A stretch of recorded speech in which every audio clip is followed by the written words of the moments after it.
worldwide reaching. She's an international speaker, very renowned speaker, so really, really fortunate to have Mataji here and share her realization with us.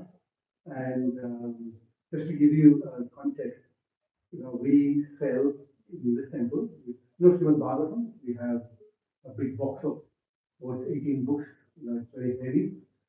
We struggle to sell about distributors about 10 to 15 a year.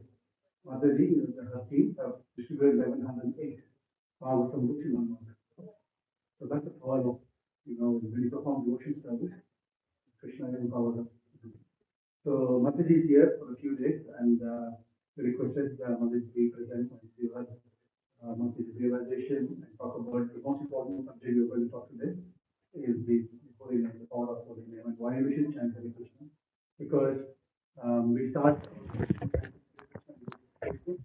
but we never given too much into it. So it's really important we talk about that. So Mataji, just introduction about this group. So this group, we call it SAYG, SAYG, Shama Sundar Adelaide Group. And this was formed because the President Abhiram Prabhu asked me if I could undertake. And I immediately the first reaction was I'm not qualified. Youth, and I'm 51 years old. How would I connect with the youth as per no complications? And I said you should do it. First thing came to mind was Maharaj. He appreciates preaching. He appreciates preaching, and he really likes these programs. So I said, okay, I should do it as a service to youth. Currently, we have 61 registered. Um, this is only our seventh week right now, so it's very, very, very new. And so a lot of us are just starting to understand the philosophy that Srila Prabhupada. So we have had a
so I welcome you all.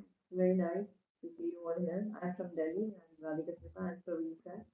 I'm a traveling preacher. I've been in Wisconsin for the last 26 years. Me and my husband. He's made the beautiful temples in Delhi. 6 or 7 temples have been built by him. He's making many more now. He's built the famous Rohini temple. If you Google it up on your YouTube, you can see this Rohini temple, this called Rohini, that was opened last year. The whole art and architecture is in corner. It's a 2 lakh. Every nook and corner has been designed by him. And so Mind is actually the culprit. Arjuna asked Krishna, does Krishna Mana be chanchala? This mind is very chanchala. Chanchala means it's bewildered you. Because it's got a lot of qualities. Mind is very flickering, very bewildering, very obstinate, very stubborn. It's very difficult to actually control the mind. Arjun says to control the wind is easy, but to control the mind is very difficult.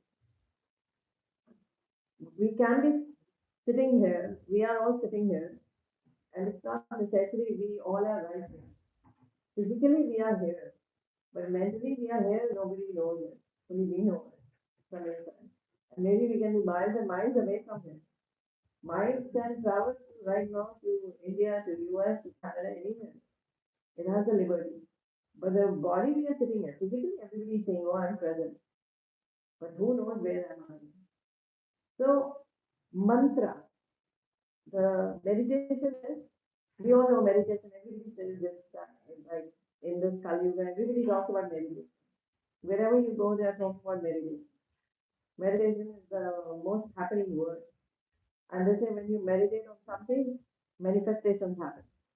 That's another word that is very catchy with it.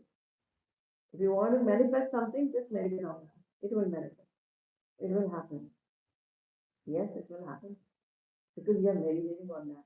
And you're actually asking the higher, there is something higher, everybody knows. And nobody, the youngsters, they don't want to actually be entrapped in the so-called religion.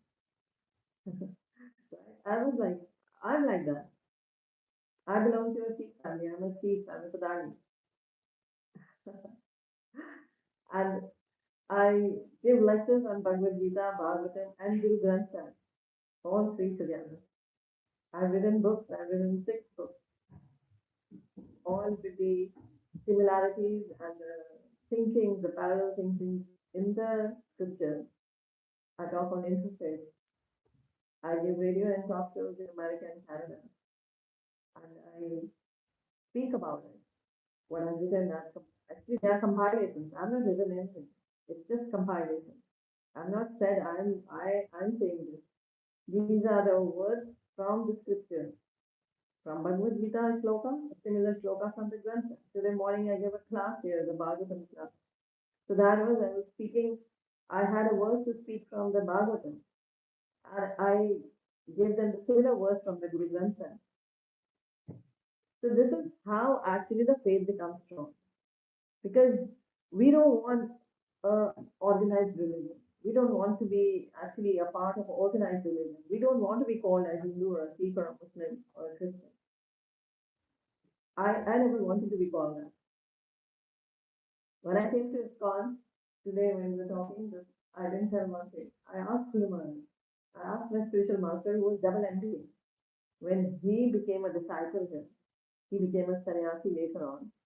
He was double MBA already. He had done his first MBA in 1968 from Sorbonne University, Paris. Second MBA scholarship on scholarship he did from Montreal, Canada. And he was earning 1 lakh rupees per month in 1969 in Pepsi. He was working in Pepsi Cola and he was earning 1 lakh rupees per month there. But he had so many questions in his mind. He had so much of quest that when he met Prabhupada, he became his disciple and gradually he took sannyas. So this is how when the mind is actually restful and when mind comes to know, yes, what is to be done when we are this human life, what we should be doing, and what is the purpose of human life. So, as I said, the mantra meditation. So, mantra, what does the word mantra mean? Who would tell me? What do you think? What does mantra word mean? Mantra. I mean, one is also a big one. Man, that's right. And tra. Peace. Ultimately, the peace is the answer. But tra, mantra. Anybody else would like to try? So, see? Yeah, what's it? Hmm? Delivering the mind, that's right. Tra means controlling. A mantra. Mantra means that controls the mind. So mantra controls the mind. And Kali Yuga, there are 108 Upanishads, we know. There is one Upanishad called Kali Santran Upanishad. The Kali Santran Upanishad is meant for Kali Yuga, this Yuga where we are now. So in this Yuga, the mantra is Iti Shodasnam. It says this 16 worded mantra, Hare Krishna, Hare Krishna, Krishna Krishna, Hare Hare, Hare Ram, Hare Ram, Ram Ram, Hare Hare, is the mantra for this Kali Yuga that will actually deliver, take us out of the cycle of birth and death. We are looking for, there is a very simple word is moksha. So we don't want moksha, but just to gradually understand to the outer cycle of birth and death, this mantra is needed to be chanted. So Kali Yuga is actually, this is the period that's going on. This is the era of Kali. Kali is known as Kalha. Kalha means age of quarrel. And we all know this is age of quarrel. It's very simple to pick up conflicts, to pick up fights, to pick up wars in this era. That's why the whole world is at war. Then leave aside the whole world, people are at war in the states, in the country. The citizens of the same place are at war. Leave aside even the states and the countries. We in humans, our mind is always at war. We don't know what to do, what not to do. We are always in a conflict. So what is required? Krishna says in Bhagavad Gita that what are we looking for? Everybody, as he said, peace. So what are we looking for in this world? All of us. Somebody would like to try? If somebody says, what are you looking for in this world? What do you want? Yeah, shanti, peace. Peace and happiness. Nobody says, oh, I want Krishna or big, big things. Unless you are a devotee, of course, then you say, talk about all that. But those who are less common man, they would say, I want peace and happiness. Let me live with peace here. I want some peace. Give me some peace. So Krishna says in Bhagavad Gita, Nasir Buddhati Yukrasya Nacharya Krasya Bhavana Nacharya Shanti Shantasya Kuta. He says, without Shanti, where is happiness? Without peace, there is no happiness. So without peace, there will be no happiness at all. We look for happiness and think we will be peaceful. It's other way around. First peace will come, happiness will follow. Peace of mind you need. So mind is the culprit again. Peace of mind we say. So first you have to know your enemy. If you really want to control your enemy, first you should actually detect your enemy. Who is our enemy? Because we have given liberty to our mind from ages and ages. From our past birth and birth, we gave the liberty to mind to control us. That is why we are still here and suffering. We may not agree this world is full of suffering. Some may not agree to it. But Krishna makes it clear in Bhagavad Gita. There is suffering. There is suffering. And it's common to everybody. All of us we know. Krishna says birth, death, old age, and disease. There are four sufferings. Everybody will face. You will say how birth is a suffering. How birth is a suffering? Who would try to give their input on that? Somebody would like to speak? Why? How come the birth is suffering? When a child is formed in the form of embryo, where it is placed? Yeah, the womb. Womb is where? The uterus. It's the most detestful place where it is placed. From where the mother, actually the doctors will say, oh, the passage is all different. But the Bhagavatam declares it's the passage from where the mother is passing stool and urine. It goes near from the baby. He's there. He's hung upside down. It's not he's in a very comfortable position. He is hung upside down. Head is down, legs are up. His hands are clasped. He is joining both his hands like this. Ultrasounds have proved that just 60 years. Bhagavatam, Srimad Bhagavatam, Canto 3, Chapter 31, you read it. It's there how the embryo is formed in the mother's womb, how it is like in 1 week's time, how it is like in 15 days, how it is like 1 month, how it is likewise how it grows in mother's womb, how the embryo is there. So this is given already before even the doctors could say. It's there in the Bhagavad, and he is the child is placed upside down in a most uncomfortable position.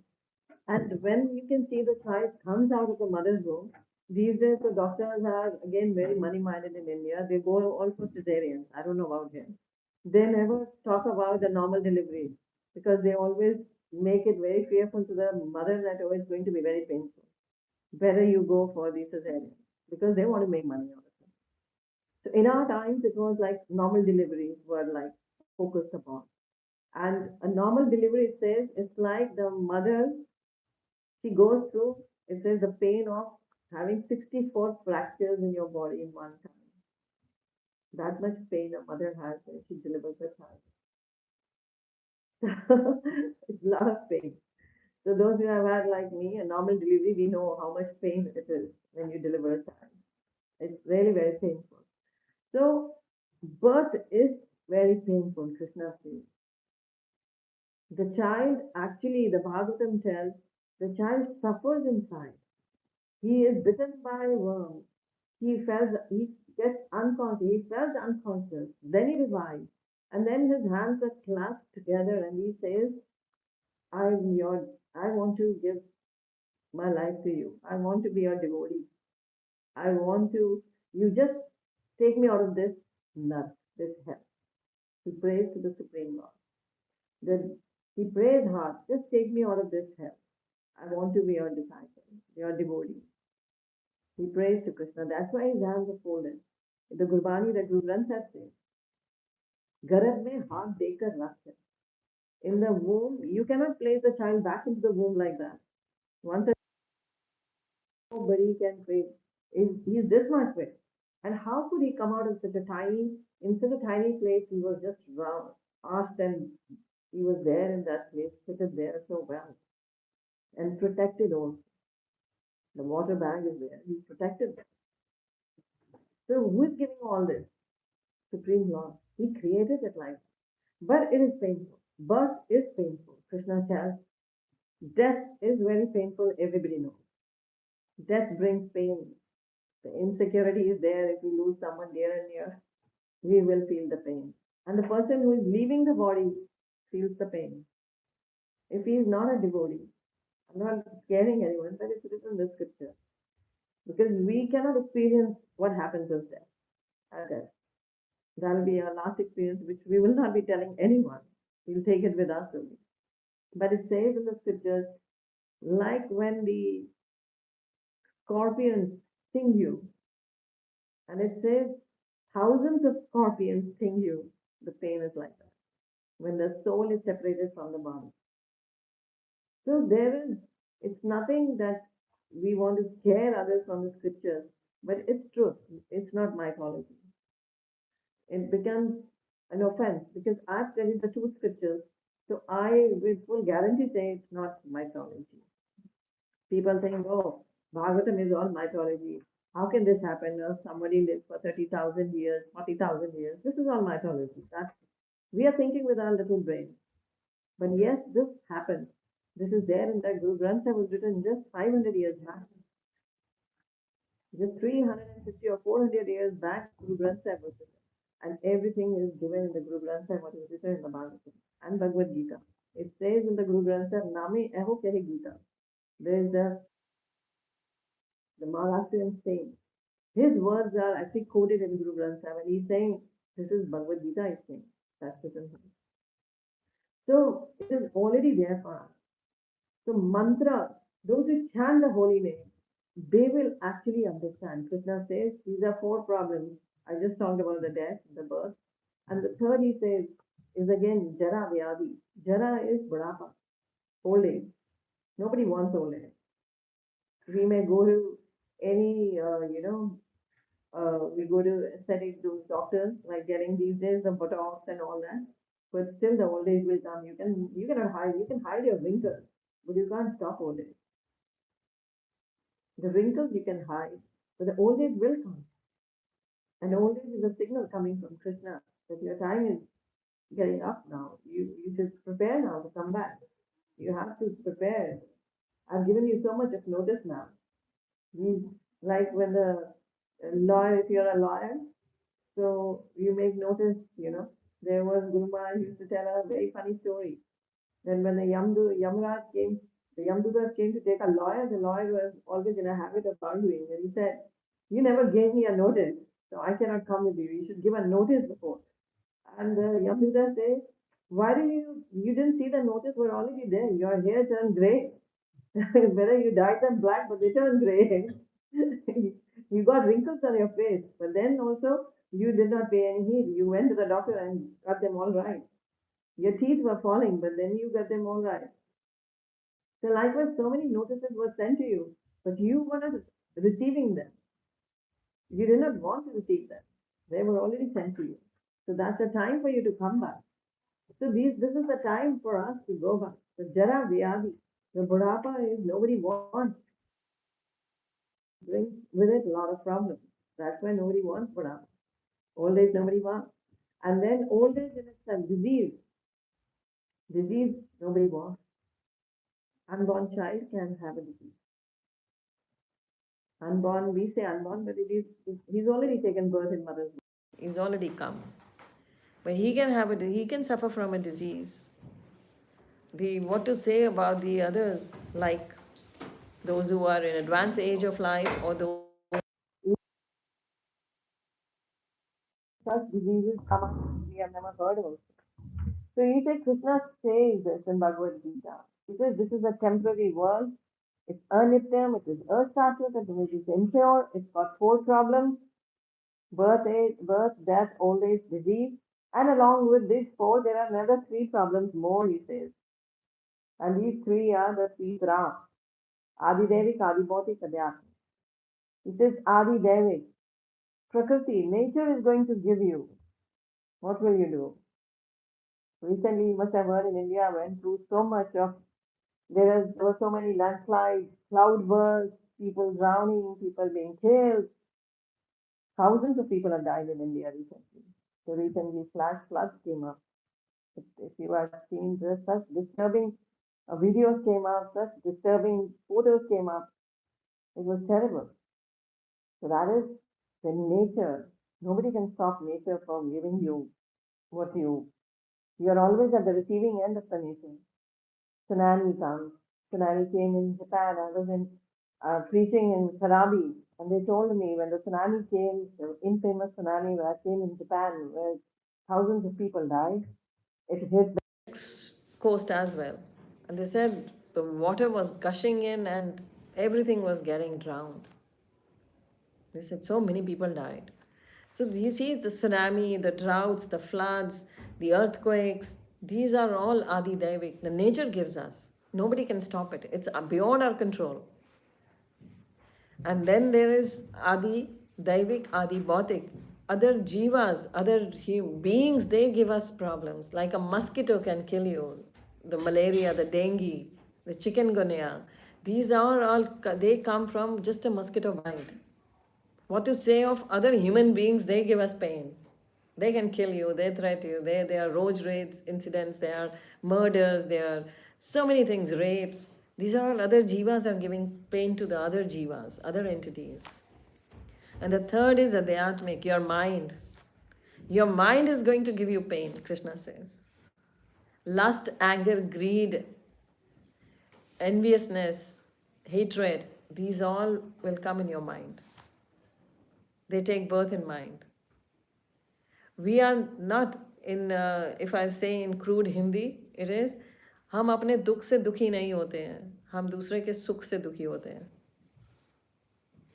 We never have, we never suffer pain because we have some dukh, we have some distress in life that we can reconcile with it. But we get most unhappy when we see others happy and we see, oh, I am unhappy. Why is this person smiling? We are more unhappy then.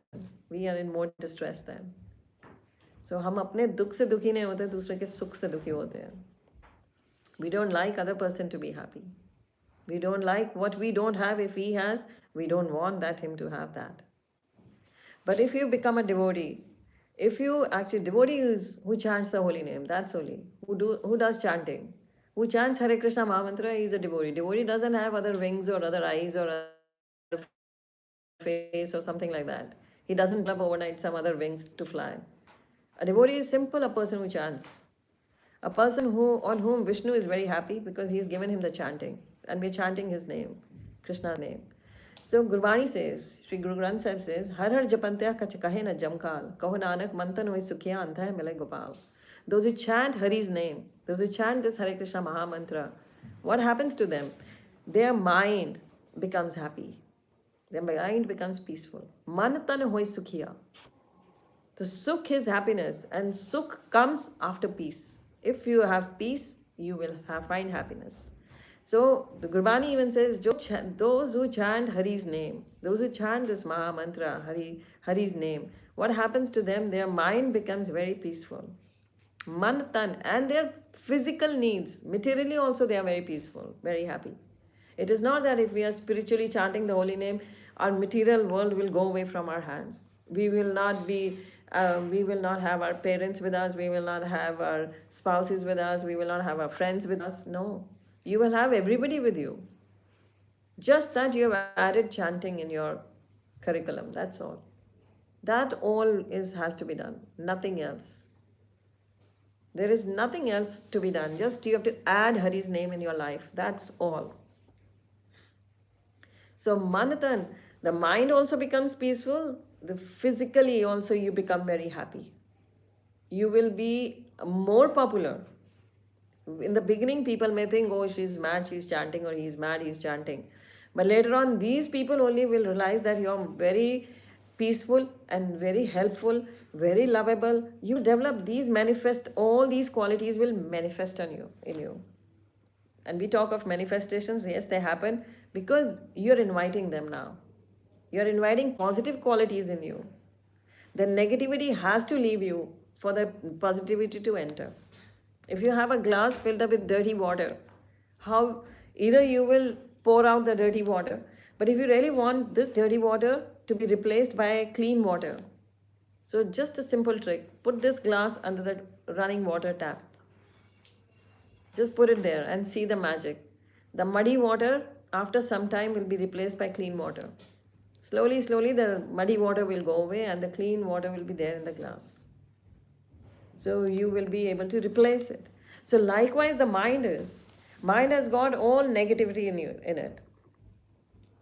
We sometimes are filled up with anger, we are filled up with lusty desires, we are obsessed with this, that, and jealousy, hatred, lust, anger, greed are the three gates to hell, Krishna says clearly in Bhagavad Gita. There are three gates to hell: lust, anger, greed. So how you replace them? So replacement can be done when you chant the holy name. Gradually, all this will be wiped out, and the cleaner thoughts, positive thoughts will replace them. It does happen.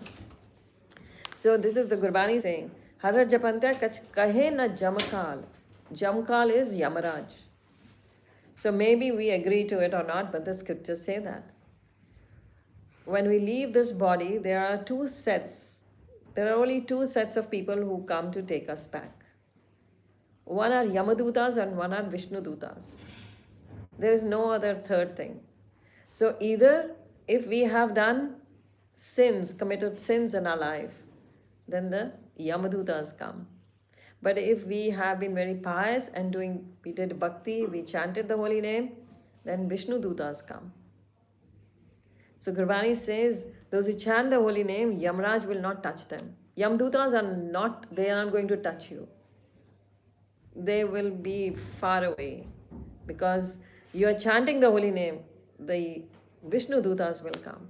So when I give tomorrow the class in the morning, I will be talking, if Prabhuji will remind me, I will speak about from how the Vishnu Dutas, they come, what happens when we are chanting, actually at the time of death, whatever our consciousness is, Krishna says in Bhagavad Gita, wherever your consciousness is, you will be transported into that species. So I will give you an example there. So this is how it is that Yamadut will not touch you if you are chanting the holy name, provided you are chanting the holy name. They will not come there at the time of death. So Mantanoi Sukya, the first thing is when we chant the holy name, the Yamdutas will not touch us. Negativity will not touch us. Mantanoi Sukya, mind will become positive and happy. The body also will be happy. It will be fully under your control now. Mind will be controlled. The body, even that control means that if you want to go to the temple, your mind intelligence will work now towards going to the association of devotees because you are chant. It will guide you, it will take you to the right place. So, this is how the mind can be controlled. That if the mind is once controlled, tried to be controlled, it will actually take the body also with it. The body follows the mind. So, Mantan hoi sukhiya, and there is a bonus. Guru Nanak Dev Ji says, Kaho Nanak. The bonus is that when you die, Antah mile Gopal. At the end, you are going to meet Gopal. You will meet the Krishna, you will meet the Supreme Lord, you will meet him. So we will be happy in this on this planet, here in this Mother Earth, we will be happy.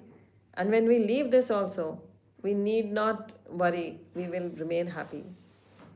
And to manifest all the positivity in life, we need to chant the holy name. So that's why the chanting is so important. It's very potent. It gives peace at mind. It makes us very calm. Our mind actually becomes very calm by japa meditation. So chanting sessions are very important. Chanting is very important. Yes, anybody wants to put something? Anybody wants to say something? We can discuss. It's more. I don't want to sound it as a lecture. I wanted more input from you all. So, yeah, most of us are very new here. So, method of chanting, how to chant, when to chant, the whole Yeah. basic things. Yes. So now some of you are convinced why the chanting is important. Yeah. Maybe it takes a bit of your energy. When you chant, you will feel the energy yourself because it brings energy in you. It has got, Krishna says that every word, when we speak the Hare Krishna Mahamantra, every word is so strong. Krishna says, I've put all my transcendental energy in all these words. He says that he's put all his transcendental energy into these words. They are very, very powerful, he says. And chanting has got no rule and regulations for the beginners. If you are a beginner, you just have to put in a habit of chanting. You have to follow no rules. Just be free to chant anytime, anywhere. Wherever you are, you can chant. And if you can chant on the beats, it's very good. If you feel still, you cannot carry beats, you can get a clicker, a counter. So you can just chant while walking, while you are commuting, wherever. You can chant. There is no rule and regulation for neophytes, for new devotees. Later on, rules will come. But for the beginners, there is no rule. They have just to put themselves into a habit of chanting. You just let the chanting be a part of you, and then you will experience that while sleeping, also your mind will be chanting. He will become so used to chanting. You will feel that, and you will feel the energy in you. So, first rule is there is no rule of chanting. You can just chant anywhere, anytime. No place is, Krishna says, there is nothing as inauspicious and nothing as auspicious. All because belongs to Krishna. When I became a devotee, I had the biggest question that how can we say this is auspicious Muhurat and this is not? Because when we say everything belongs to Krishna, He's everywhere. Even in the crematorium, He's there. Even in the toilets, He's there. Everywhere, He's there. So you will be surprised. There was, in our Guru Parampara,